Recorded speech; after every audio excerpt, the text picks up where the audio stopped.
Hello दोस्तों, नमस्कार, राधे राधे। दोस्तों, आज हम ढोलक लाए हैं।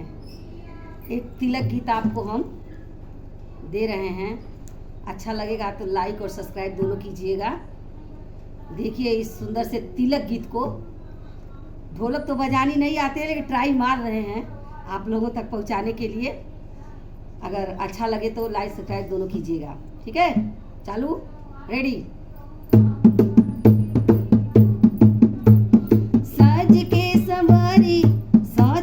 सवारी समधी आइले अंगनवा चढ़ावती लिखा, समधी हमरी अंगनवा चढ़ावती लिखा।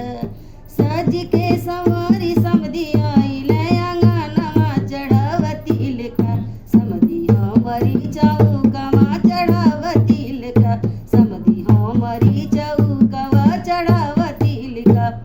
बबुआ हमरे बान बाबा सदर सलोनवा चढ़ावती लिखा, भैया हमरे बान राम सुंदर सलोनवा चढ़ावती लिखा, समधी हमरी अंगनवा चढ़ावती लिखा, समधी हमरी अंगनवा चढ़ावती लिखा।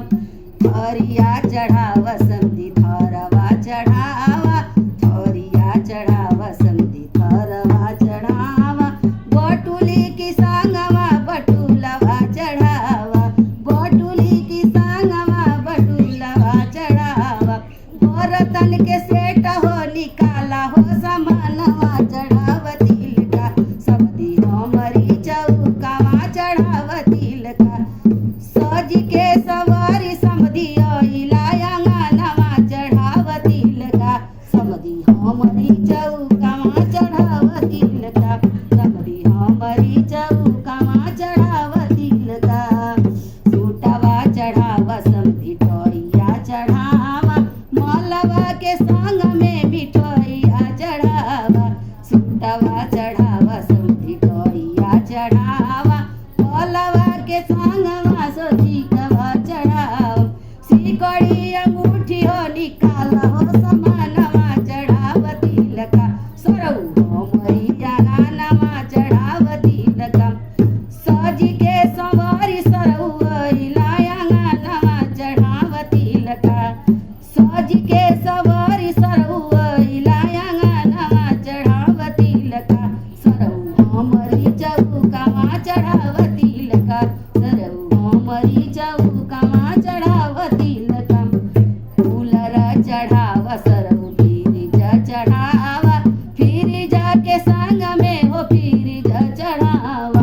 फूलरा चढ़ावा सरऊ फिरिजा चढ़ावा, चढ़ने के गड़िया यो फिज हो चढ़ावा। लाख हो रुपया सरऊ देखावा हो समानवा चढ़ावती लिखा, सरऊ हमरी चौकवा चढ़ावती लिखा। साज के संवारी सिलकहरू आइला अंगनवा चढ़ावती लिखा, सरऊ हमरी अंगनवा चढ़ावती लिखा, सरऊ हमरी अंगनवा चढ़ावती लिखा। साज के सवारी तिलकहरू आइला अंगनवा चढ़ावती लिखा, सरऊ हमरी